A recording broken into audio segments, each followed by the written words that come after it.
හයි ළමයි. ඔන්න අද වෙසක් පොය දවස. ඉතින් අපි අද යාළුවොත් එක්ක එකතු වෙලා පොඩි රවුමක් යන්න කියලා හිතුවා මාතරාවට. අද පොය දවසනේ දන්සල් තියනවනේ. ඉතින් අපිත් එක්ක යන්ක පොඩි රවුමක් මාතර.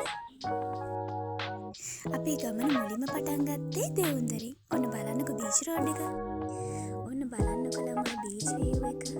බීච් රෝඩ් එකේ තියෙන ලස්සන ඉස්සරහින් දඟල චූටි ළමයි වගේ යන්නේ. ආගේ අපේ සීට් එක. අපේ මේ යුනිවර්සිටි එකේ අවසාන වසර. ඉතින් මේක අපිට ලොකු ලස්සන මතකයක් වේවි කවදා හරි දවසක. ඔන්න හාහපුරා කියලා මුලින්ම අපිට හම්බුනේ සෞදන්සලා. ඊට පස්සේ අපි ගියා බත්තන්සලකට. ඊට පස්සේ අපි ගියා දෙවිනුවර පන්සලට. බලන්නකෝ පන්සලේ තියෙන ලස්සන. අද පොයි දවස නිසා මෙහි ගොඩක් සෙනග ඉන්නවා. ඔන්න අපේ සෙට් එකක් යනවා ඉස්සරහින්. දෙවුන්දර පන්සලට වඩා මෙහි ගොඩක්ම ප්‍රසිද්ධ වෙලා තියෙන දෙවුන්දර දේවාලය. ඔන්න අපිට දැන් පේනවා එක දේවාලයක් හම්බුණා ලක්ෂ්මී දේවාලය. දැන් අපි මේ පන්සල වැඳ පුදාගෙන අපි දැන් මේ කෙලින්ම යන්නේ තවත් දන්සලකට.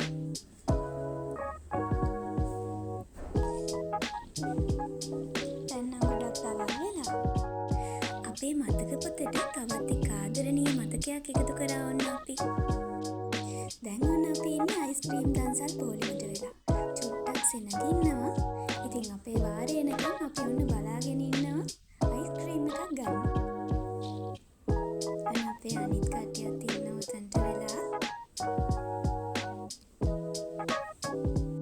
මේ තියෙන්නේ අපි 6 දෙනා ගත්ත අයිස්ක්‍රීම් ටික. එන අතරමැදි අපිට හම්බුණා යෝගට් දන්සලා. මහන්සි නිසා අපි හිතුවා බෝඩිමට යන්න. ඊට පස්සේ එන අතරමැදත් අපිට හම්බුණා තව දන්සලා. ඔන්න ඉතින් අපි හවස් වෙලා ආයෙ අපේ ගමන ආරම්භ කරා. දැන් ඔය අපි යන්නේ රුහුණු විශ්වවිද්‍යාලයේ මැදින්. ඔය තියෙන්නේ අපේ ලොකුම ලයිබ්‍රරි එක. ඔය පේන්න තියෙන්නේ අපේ රුහුණු වල. ඒ කියන්නේ ආර්ට් ෆැකල්ටි එකට අදාළ වල. මේ තියෙන්නේ නුග ගහ. මේ නුග ගහ හරි ෆේමස් රුහුණේ. අපි මේ යන්නේ මල් පාරේ. ඔන්න බලන්නකෝ අඳුරන යාළුවෝ ටිකක් ඉන්නවා රුහුණට. ඉතින් මොනරු ආගන්තුකය නම් නෙවෙයි. අපේ රුහුණ මේ පාර වෙසක් එකට සැරසිලා තියෙන විදිය බලන්නකෝ. හැමතැනම වෙසක් කූඩු එල්ලලා තමයි තියෙන්නේ. බලන්නකෝ චූටි තොරන් වලින් රුහුණ සැරසලා තියෙන ලස්සන. ඔන්න එතන චූටි පොන්ඩ් එකක් තියෙනවා. ඒකේ සිදුහත් කුමාරයා නිලුම් මල් හතයි තියෙනවා. අනේ බලන්නකෝ භව්‍ය යාළුවද පාළුවේ. මේ අදී සමනල පාලම පහු කරා විතරයි අපිට ආය හම්බුණා බෙලිම දන්සලක්. ටිකක් ඇවිදගෙන යද්දී ආය අපිට හම්බුණා අයිස්ක්‍රීම් දන්සලක්. ඔන්න ඉතින් ආයෙත් නැද්දවත් හරියදී ආය අපිට හම්බෙනවා තව අයිස්ක්‍රීම් දන්සලක්. ඔන්න ඉතින් හිමින් අපි ආවා මාතර නගරයට. බලන්නකෝ මාතර ටවුන් එකේ තියෙන ලස්සන. මේක දකිද්දි මට මතක් වෙන්නේම අර පුතල කාව්‍යයේ තියෙන කවිය සදවා සුදු වැලි පිවිතුරු බඳවාරන් දද පියකරු කියන එක. අපිට හම්බුණා අය මාළු පානෝයි වීවතේ හෙකුයි. ඒකටම හරියන්න මංචි වලින් බිස්කට් එකක්.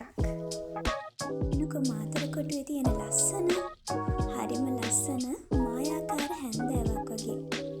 බලන්නකෝ පල්ලි දූපතේ තියෙන චෛත්‍යයේ හැඩ. බුදුරැස් මාලාවේ පාටින්ම බල්බ් වලින් සරසලා. මේ වීඩියෝ එකේ නම් ක්ලියර් නැහැ. ඒ වුණාට හරිම ලස්සනයි. හරියට මංගල උත්සවයක් වගේ අද මාතර ටවුන් එකම. ඊට පස්සේ තොරණුත් බලාගෙන අපි ගියා නූල්ස් දන්සලට. ඔන්න ඉතින් අවසානට අපිට තිබ්බේ වෙසක් කලාපේ නරඹන්න යන්න. බලන්නකෝ මාතර තියෙන වෙසක් කලාපේ ලස්සන. මේ තියෙන්නේ මාතර බෝධිය හරිය. මාතර බෝධියත් අද හරි ලස්සනට සරසලා තියෙනවා. ඉතින් ඊට පස්සේ අපි යන්න සූදානම් වෙන්නේ මේ වෙසක් කූඩු බලන්න. අපි දැන් යන්නේ නිල්වලාගඟ හරහා යන මහා නාම පාලම උඩින්.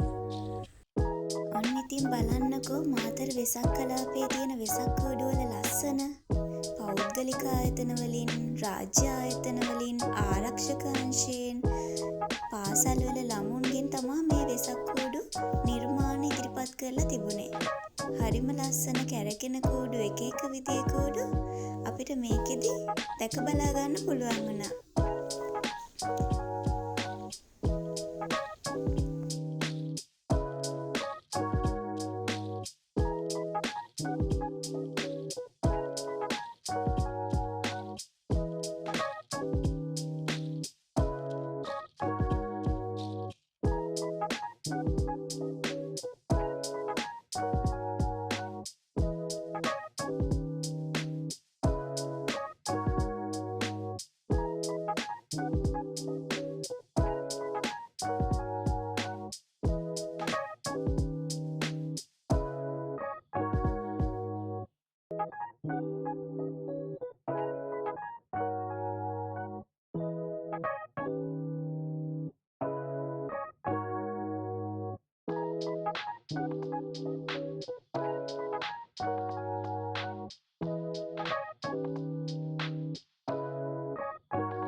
ඔන්න බලන්නකෝ රූකඩ නටනවා.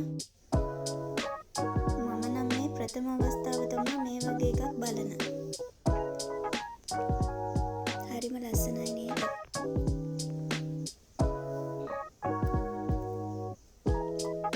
රූකඩ සංදර්ශන.